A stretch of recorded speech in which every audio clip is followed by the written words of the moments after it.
മാനവകുലത്തിന്റെ പാവങ്ങൾക്കായി ക്രൂശിൽ മരിച്ച് അടക്കപ്പെട്ട് ഉയർത്തെഴുന്നേറ്റ് ഇന്നും ജീവിച്ചിരിക്കുന്ന യേശുക്രിസ്തുവിന്റെ നാമത്തിൽ എല്ലാവർക്കും സ്നേഹവന്ദനം. എം അക്ബറിനും കൂട്ടർക്കും ശേഷം കള്ളത്തരം മാത്രം പറയാൻ വേണ്ടി നടക്കുന്ന ഒരു ടീമാണല്ലോ അടുപ്പുകൂട്ടി ചർച്ചക്കാര്. ബാസത്തിന്റെ ടീം. അവർ ഈ കഴിഞ്ഞ ദിവസത്തെ ഒരു കള്ളത്തരം കേൾക്കാൻ ഇടയായി. മഹാകള്ളത്തരം. കാരണം കള്ളത്തരത്തിനകത്തൂടെ വന്ന ഒരു പ്രവാചകനായ മുഹമ്മദിന് കള്ളത്തരത്തിലൂടെ മാത്രമേ അത് പറയാൻ പറ്റത്തുള്ളൂ. അപ്പോൾ ആ മുഹമ്മദിനെ പിൻപറ്റുന്നവര് വേറെ പിന്നെ എന്തു പറയും? അതൊരു ചോദ്യമാണല്ലോ. കാരണം ഇവര് പറഞ്ഞ നട്ടാൽ മുളയ്ക്കാത്ത കള്ളത്തരമാണ് മുസ്ലിങ്ങളായിട്ടുള്ളവർക്ക് പറയാൻ പറ്റും. അത് ഇവരുടെ ഒരു ഗതികേടാണ്. നാണം കെട്ട ടീമെന്നേ പറയാൻ പറ്റും. കാരണം ബൈബിള് മൊത്തം തിരുത്തപ്പെട്ടതാണ്. ബൈബിളിൽ പറഞ്ഞിരിക്കുന്ന യേശുക്രിസ്തുവിനെ ഈസയാക്കി മാറ്റിയെങ്കിലേ ഇവരുടെ ഈ മതം വളരത്തുള്ളൂ. പിന്നെ ആവശ്യമുള്ളപ്പോഴെല്ലാം ആവശ്യാനുസരണം ഇവർക്ക് ബൈബിളിനകത്ത വാക്യങ്ങളെല്ലാം എടുത്തിട്ട് എന്ത് സന്തോഷകരമായിട്ട് സംസാരിക്കാൻ പറ്റുമെന്ന് അറിയാമോ? ഇങ്ങനെ രണ്ട് വള്ളത്തെ കാലി ഒട്ടി നടക്കുന്ന ഒരു ടീമാണ് ഇവര്. ഇവരെയൊക്കെ ഒന്ന് ശ്രദ്ധിച്ചോണേ. ഭയങ്കര വാചാലതയിലും ഒക്കെ പോയിട്ട് നല്ല രീതിയിൽ മറുപടി കിട്ടി വരുന്നേ. പക്ഷെ ഒരു കാരണവശാലും ഇതുപോലെ ഒരു വഴിപിഴച്ച രീതിയിൽ സംസാരിച്ച് കള്ളത്തരം മാത്രം പറഞ്ഞ് ഇസ്ലാമിക പണ്ഡിതന്മാരെക്കാളും വലിയ പണ്ഡിതന്മാരായിട്ട് ജീവിക്കുന്ന ഇവരെ സമ്മതിച്ചേ പറ്റൂ. ഇനി ഈ പറഞ്ഞ കള്ളത്തരം എന്താണെന്ന് ഒന്ന് കേട്ടു നോക്കാം. ഇസ്ലാമിക വിശ്വാസത്തിൽ മഹാനായ പ്രവാചകനാണ് മഹാനായ യേശുക്രിസ്തു അഥവാ ഈസാ നബി. ആ ഈസാ നബി പരലോകത്ത് ദൈവവുമായി നടത്തുന്ന ഒരു സംഭാഷണം, അത് വിശുദ്ധ ഖുർആൻ വളരെ മനോഹരമായി അത് വിവരിക്കുന്നത് നമുക്ക് ഖുർആനിൽ കാണാൻ സാധിക്കും. യേശുക്രിസ്തുവും ദൈവവും തമ്മിലുള്ള ഒരു സംഭാഷണം, അത് നമുക്കൊന്ന് കേൾക്കാം ഖുർആനിൻ്റെ ഭാഷയിലൂടെ. വിശുദ്ധ ഖുർആനിലെ സൂറത്തുൽ മാഇദയിലെ 116 മുതൽ 118 വരെയുള്ള വചനങ്ങളാണ് ഞാൻ വായിക്കാം. അപ്പോൾ ഈ ആയത്തുകൾ കുറച്ച് വലിയ ആയത്തുകളാണ്. 3 ആയത്തുകളെ പാരായണം ചെയ്തിട്ടുള്ളൂ എന്നുണ്ടെങ്കിലും അതിൻ്റെ അർത്ഥം ആദ്യം ഒന്ന് പറയാം. ഇത് ഖാല അല്ലാഹു യാ ഈസ ഇബ്നു മറിയം, അള്ളാഹു അതായത് ദൈവം പടച്ചവൻ മറിയമിൻ്റെ മകൻ ഈസയോട് പറയുന്ന സന്ദർഭം. അൻത ഖുൽത ലിന്നാസ്, ഈസ അതായത് യേശുവിനോട് പറയാണ്, താങ്കൾ ജനങ്ങളോട് പറഞ്ഞിട്ടുണ്ടോ ഇത്തഖിദൂനി വ ഉമ്മിയ ഇലാഹീനി മിൻ ദൂനില്ലാ, അള്ളാഹുവിന് പുറമെ എന്നെയും എൻ്റെ മാതാവിനെയും അതായത് കന്യക മറിയമിനെയും ആരാധ്യന്മാരായി ദൈവങ്ങളായി സ്വീകരിക്കണം എന്ന് താങ്കൾ പറഞ്ഞിട്ടുണ്ടോ എന്ന് അള്ളാഹു ഈസാ നബി അലൈഹി സ്വലാമിനോട് യേശുവിനോട് ചോദിക്കുന്നതാണ്. ഖാൽ, അപ്പോൾ യേശു പറയും, സുബ്ഹാനക്, അള്ളാഹു നീ എത്ര പരിശുദ്ധൻ, മാ യകൂനു ലി അൻ അഖൂല മാ ലൈസ ലി ബിഹഖ്, എനിക്ക് അർഹതയില്ലാത്ത, എനിക്കൊരു അവകാശമില്ലാത്തൊരു കാര്യം എങ്ങനെയാണ് ഞാൻ പറയുക എന്ന് യേശു പറയുന്ന. ഇൻ കുൻതു ഖുൽതുഹു ഫഖദ് അലിംത, ഞാൻ എങ്ങനെയെങ്കിലും അവരോട് പറഞ്ഞിട്ടുണ്ടായിരുന്നെങ്കിൽ, ജനങ്ങളോട് അങ്ങനെ പറഞ്ഞിട്ടുണ്ടായിരുന്നെങ്കിൽ, എന്നെയും എൻ്റെ മാതാവിനെ ആരാധ്യന്മാരാക്കണം, ദൈവങ്ങളാക്കണം എന്ന് പറഞ്ഞിട്ടുണ്ടായിരുന്നെങ്കിൽ തീർച്ചയായും നീ അത് അറിയുമായിരുന്നു പടച്ചോനെ. തഅലമു മാ ഫീ നഫ്സി, എൻ്റെ മനസ്സിലുള്ളത് നീ അറിയുന്നു. വലാ അഅലമു മാ ഫീ നഫ്സിക്, എന്നാൽ നിൻ്റെ മനസ്സിലുള്ളത് എന്താണ് എന്ന് എനിക്കറിയില്ല. നീ എല്ലാം അറിയുന്നു, പക്ഷെ എനിക്കെല്ലാം അറിയില്ല. ഇന്നക അൻത അല്ലാമുൽ ഗുയൂബ്, തീർച്ചയായും അദൃശ്യ കാര്യങ്ങളെക്കുറിച്ച് നന്നായി അറിയുന്നവൻ നീയാണ് എന്ന് ഈസാ നബി അലൈഹി പറയാണ്. പിന്നെയും തുടരാണ്. ഇവരെന്താ പറയാ? സ്വർഗത്തിൽ വെച്ച് യേശുക്രിസ്തു അഥവാ ഈസാ നബിയും അള്ളാഹുവായിട്ടുള്ള സംസാരമാണ് കേട്ടോ. സ്വർഗത്തിൽ വെച്ചേ ഇവര് തമ്മിൽ സംസാരിച്ചതാണെന്ന്. ഇസ്ലാമിക പണ്ഡിതന്മാരെക്കാട്ടിലും ഈ 2026 അള്ളാഹു ഇവരുടെ മേൽ കൊടുത്തിരിക്കുന്ന മുഹമ്മദിന് കൊടുത്തതിനെ പോലെ അതിനേക്കാളിലും പവർ കൂടി എന്തോ ആത്മാവ് കൊടുത്തിട്ടുണ്ടെന്ന് തോന്നുന്നു കേട്ടോ. ഇസ്ലാമിക പണ്ഡിതന്മാര് അമാനു മൗലവി അല്ലെങ്കിൽ ഇമാൻ റാസിയെ പോലുള്ള പണ്ഡിതന്മാരെ കവച്ചു വെക്കുന്ന അള്ളാഹുവിന്റെ പ്രബോധനം ഈ രണ്ടാം ടീമിന്റെ ഉള്ളിലേക്ക് ചെന്നിരിക്കുകയാണ്. സുഹൃത്തുക്കളെ, ചെന്നിരിക്കുകയാണ്. അള്ളാഹിന്റെ പുള്ളേ എന്ന് പറഞ്ഞ് കരയേണ്ടി വരും. എന്തൊക്കെയുള്ള ആയത്തൊന്ന് നോക്കാം എന്താണ് പറഞ്ഞെന്നുള്ളത്. അള്ളാഹു ചോദിക്കുന്ന ഒരു സന്ദർഭം വരും. മറിയമിന്റെ പുത്രൻ ഈസ അള്ളാഹുവിനെ വിട്ട് എന്നെയും എൻ്റെ മാതാവിനെയും ദൈവങ്ങളാക്കുക എന്ന് നീയാണോ ഈ ജനത്തെ ഉപദേശിച്ചത്? അദ്ദേഹം പറയും, നീ എത്ര പരിശുദ്ധൻ, എനിക്ക് യാതൊരു അവകാശവും ഇല്ലാത്തത് പറയാൻ എനിക്കെന്ത്? ഞാൻ അങ്ങനെ പറഞ്ഞിട്ടുണ്ടെങ്കിൽ തീർച്ചയായും നീ അതറിയുമല്ലോ. എന്റെ ഹൃദയത്തിലുള്ളത് നീ അറിയുന്നു, നിന്നിലുള്ളത് ഞാൻ അറിയുകയില്ല. ദൃശ്യാതീത കാര്യങ്ങളെല്ലാം അറിയുന്നവൻ തീർച്ചയായും നീയാണല്ലോ. 5:116. എന്റെ പൊന്നു സുഹൃത്തുക്കളെ, വിശുദ്ധ വേദപുസ്തകത്തിൽ വിശ്വസിക്കുന്ന ക്രിസ്ത്യാനികളായ, സത്യക്രിസ്ത്യാനികളായ ഞങ്ങൾക്കെവിടെ പിതാവ്, പുത്രൻ, വിശുദ്ധ മറിയ ഇങ്ങനെ ഒരു ദൈവങ്ങളെ ഞങ്ങൾക്കറിയാം. ഞങ്ങൾ വിശ്വസിക്കുന്നത് പിതാവ്, പുത്രൻ, പരിശുദ്ധാത്മാവ് എന്ന ത്രിയേക ദൈവം, ആ ദൈവത്തിലാണ്. അപ്പോൾ ഇങ്ങനെ ഒരു സംഭവത്തെ കിട്ടിയത് എവിടുന്നാണെന്ന് ഒരു പിടുത്തമില്ല. എന്താ, കാരണം അള്ളാഹു ഇനി ഓർമ്മക്കുറവൊക്കെ ഉണ്ടെന്ന് ഖുറാന്റെ അകത്ത് പറയുന്നുണ്ട്. അള്ളാഹു ഉദ്ദേശിച്ചെങ്കിലും ഓർമ്മിക്കത്തുള്ളൂ എന്നൊക്കെ പറയുന്നുണ്ട്. ചിലപ്പോൾ അങ്ങനെ വല്ലതും സംഭവിച്ചതായിരിക്കാം. എന്തെക്കാളും ഇങ്ങനെയുള്ളൊരു ആയത്തും എടുത്തുകൊണ്ട് ഈ പറയുന്ന ഈ അടുപ്പുകൂട്ടി ടീമുകള് വന്നിട്ട് പറയാണ് യേശുക്രിസ്തു അഥവാ ഈസാ നബി അള്ളാഹുവായിട്ട് സംസാരിച്ച് സ്വർഗത്തിൽ സംസാരിക്കുന്ന കാര്യമാണ്. ഇസ്ലാമിക പണ്ഡിതന്മാരെക്കാൾ കൂടുതൽ കവിഞ്ഞ ബുദ്ധിയുള്ളവരാണേ. ഇനി നമുക്ക് ഇമാം റാസിയുടെ തഫ്സീർ ഒന്ന് നോക്കാം. ഇതിൻ്റെ അകത്ത് എന്താ പറഞ്ഞിരിക്കുന്നതെന്ന് കേട്ടോ. അള്ളാഹു ചോദിക്കും, മറിയമിന്റെ പുത്രൻ ഈസ, നിനക്കും നിന്റെ മാതാവിനും ഞാൻ ചെയ്തെന്ന അനുഗ്രഹം സ്മരിക്കുക എന്ന സൂക്തവുമായാണ് ഇതിന് ബന്ധം. അതനുസരിച്ച് അന്ത്യദിനത്തിൽ ഈസയോട് അള്ളാഹു പറയുന്ന വാക്ക് തന്നെയാണിതും. എന്നാൽ അദ്ദേഹത്തെ അള്ളാഹുവിങ്കിലേക്ക് ഉയർത്തപ്പെട്ട അവസരത്തിൽ പറഞ്ഞതാണിതെന്നും അഭിപ്രായമുണ്ട്. ആദ്യത്തെ അഭിപ്രായമാണ് ശരി.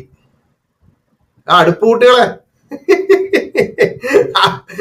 ഇസ്ലാമിക പണ്ഡിതന്മാരെക്കാളും ബുദ്ധിയുള്ളവന്മാരെ, ഓയ് ഇവിടെ ഇവിടെ ഇവിടെ എന്തൊട്ട് കോലമാണ് ഇതൊക്കെ. ഇമാം റാസിയെ, അന്നെക്കാളിലും ഒക്കെ മുമ്പേ ഉള്ള റാസി, ആ ഇക്കയാണ് പറഞ്ഞിരിക്കുന്നത്. എന്ത്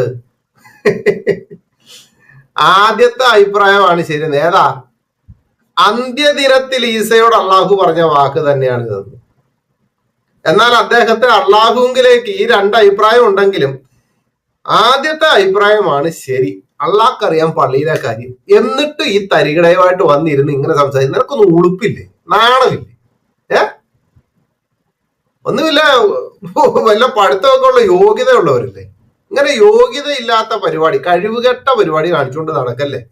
ഞാനിതിന് മറുപടി വരാൻ പറ്റില്ല. പക്ഷെ യേശുക്രിസ്തു ഈസ എന്ന് പറഞ്ഞത് കൊണ്ടാണ് കേട്ടോ. ഞങ്ങളുടെ രക്ഷകനായ യേശുക്രിസ്തുവിനെ കള്ളത്തരത്തിന് കൂട്ടുന്ന ഈസയാക്കി മാറ്റിയ നിങ്ങളെപ്പോലുള്ളവരെ നമ്മളിങ്ങനെ പറഞ്ഞില്ല, എങ്ങനെ ശരിയാവും?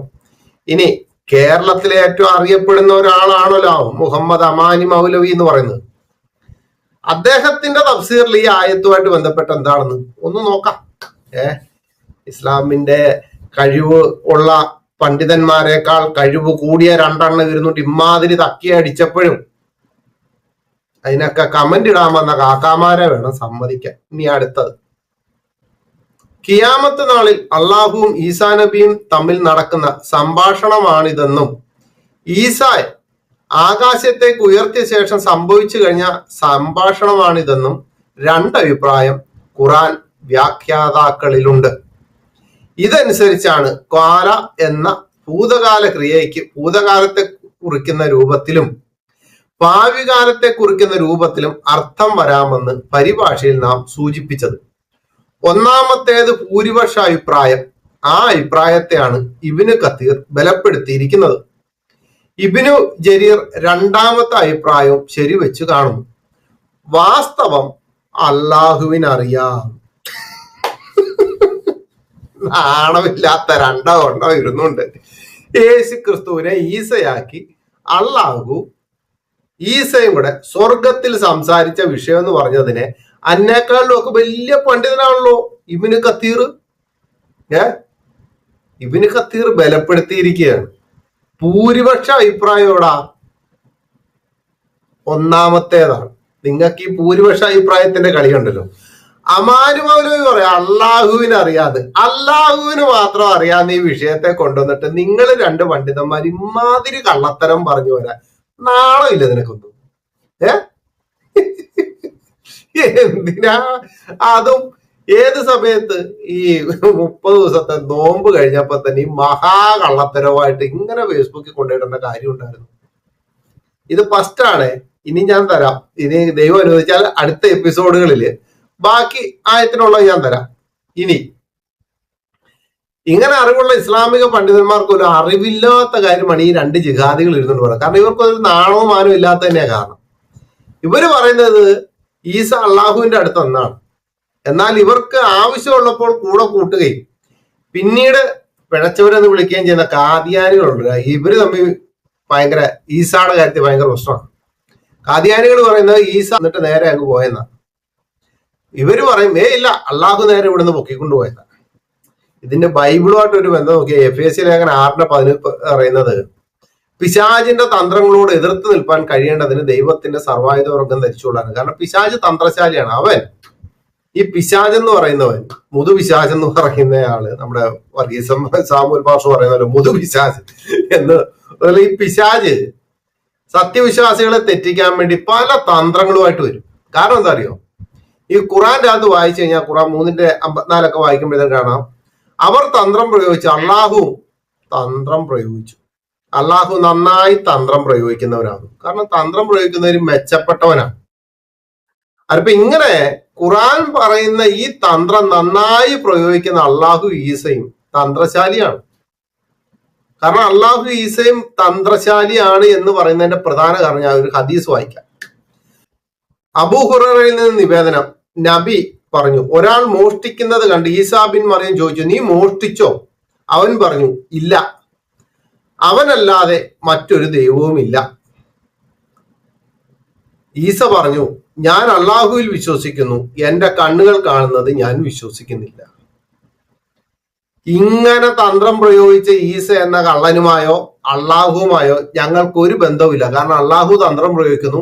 അള്ളാഹു പറഞ്ഞു വിട്ടിട്ടുള്ള എല്ലാ പ്രവാചകന്മാരും ഖുറാന്റെ അകത്തുള്ളവര് തന്ത്രം പ്രയോഗിക്കുന്നവരായിരിക്കാം. ഈസയുടെ കാര്യത്തിൽ എന്തൊക്കെയാണ് ബോധ്യമായേ?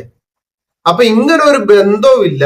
ഈസ തന്നെയാണ് യേശു എന്നോ അള്ളാഹു ആണ് യഹോവയെന്നോ ഒരു സത്യ ക്രിസ്ത്യാനിയും പറയില്ല. ഇത്തരം പിഴച്ച വാദങ്ങളുമായിട്ട് ഈ വഴിക്ക് ഇനിയും വരരുത് കേട്ടോ ജിഹാദികളെ. മനസ്സിലായോ? അപ്പൊ ഇനി ഇത് കഴിഞ്ഞുള്ള കാര്യങ്ങൾക്ക് ദൈവം അനുവദിച്ചു കഴിഞ്ഞാൽ ഇൻഷാ മസിക ഞാൻ മറുപടി തരാം കേട്ടോ.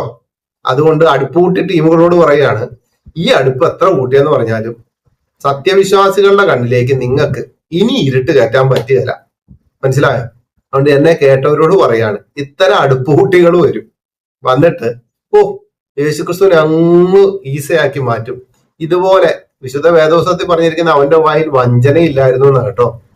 അവനിൽ പാപമില്ലായിരുന്നു, അവന്റെ വായിൽ വഞ്ചനയില്ലായിരുന്നു. അങ്ങനെ വഞ്ചിച്ച് വഞ്ചനയിലൂടെ ഒരു മനുഷ്യനെ നേടാൻ വേണ്ടിയല്ല ഞാൻ വിശ്വസിക്കുന്ന എന്റെ കർത്താവായ യേശുക്രിസ്തു വേഷത്തിൽ മനുഷ്യനായി ഭൂമിയിലേക്ക് വന്നത്.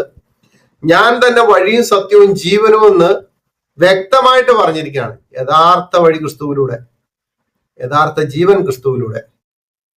മനസ്സിലായോ? അത് മനസ്സിലാക്കിയ ഞങ്ങളെപ്പോലുള്ളവരടുത്ത് വന്നിട്ട് ഇത്തരം ഉടായിപ്പ് കള്ളത്തരമായിട്ട് വരരുത്. പിന്നെ യേശു ഈസ ഒന്നാണെന്നും അള്ളാഹു യഹോവ ഒന്നാണെന്നൊക്കെ പറഞ്ഞു നടക്കുന്ന കുറെ എണ്ണം ഞങ്ങളുടെ കൂട്ടത്തിലുണ്ട്. പേരിന് ക്രിസ്ത്യാനി, നാമധേയ ക്രിസ്ത്യാനി എന്നൊക്കെ പറയും ഞങ്ങളെ. അങ്ങനെ കുറെ എണ്ണം ഉണ്ട്. ഞങ്ങൾ അതിനോട് യോജിക്കുന്നില്ല. ഓക്കെ, അതുകൊണ്ട് അടുപ്പുകുട്ടികളോട് പറയാണ്, ഈ രണ്ടുപേരോടും പറയാണ്, നിങ്ങൾ ഈ പറഞ്ഞ യേശുക്രിസ്തു ഉണ്ടല്ലോ, ഏതാ ഖുറാന്റെ അകത്ത് ഈസല്ലേ യേശുക്രിസ്തു, ആ യേശുക്രിസ്തുവാണ് അനക്കും ഈ ഭൂമിയിലുള്ള സകല മനുഷ്യർക്കുമായിട്ട് ക്രൂശിൽ മരിച്ച് അടക്കപ്പെട്ടു ഉയർത്തെഴുന്നേറ്റ് ഇന്നും ജീവിച്ചിരിക്കുന്നു. അതുകൊണ്ട് ഹൃദയം കൊണ്ട് യേശുക്രിസ്തുവിനെ രക്ഷകനായി സ്വീകരിച്ച് അധരം കൊണ്ട് ഏറ്റുപറഞ്ഞ് യേശുക്രിസ്തുവിൽ നല്ല മാതൃകയുള്ള മനുഷ്യരായി ജീവിപ്പാൻ ദൈവം നിങ്ങളെ സഹായിക്കട്ടെ. മുഹമ്മദിന്റെ പിന്നാലെ പോയ കബറിൽ കിടന്ന് ഇവിടെ കിടന്ന് എന്തൊക്കെ നിങ്ങൾ കാണിച്ചെന്ന് പറഞ്ഞാലും കബറിൽ കിടന്ന് അടി മേടിച്ച് മുൻകറ നക്കറുമെന്ന് അടിച്ച് ഒരു പരുവാക്കും. ഏതാ കാഹളം ഊതുന്ന കാലം വരെ. അതിനേക്കാൾ നല്ലത് കർത്താവായ യേശുക്രിസ്തുവിനോട് തന്റെ പാപങ്ങളെ ഏറ്റുപറഞ്ഞ് യേശുക്രിസ്തുവിനെ സ്വീകരിച്ച് യേശുവിനെ രക്ഷകനാഥനുമായി സ്വീകരിച്ച് ദൈവ മക്കളായി ദൈവ വൈതലായി ഈ ഭൂമിയിൽ ജീവിച്ച് ദൈവത്തിന് നല്ല പ്രയോജനമുള്ളവരായി തീരുവാൻ ദൈവം നിങ്ങളെ എല്ലാരെയും സഹായിക്കട്ടെ എന്ന് പറഞ്ഞിട്ടുണ്ട്. വാക്കുകൾ നിർത്തുന്നു. ദൈവം എല്ലാവരും ധാരാളമായി സഹായിക്കട്ടെ.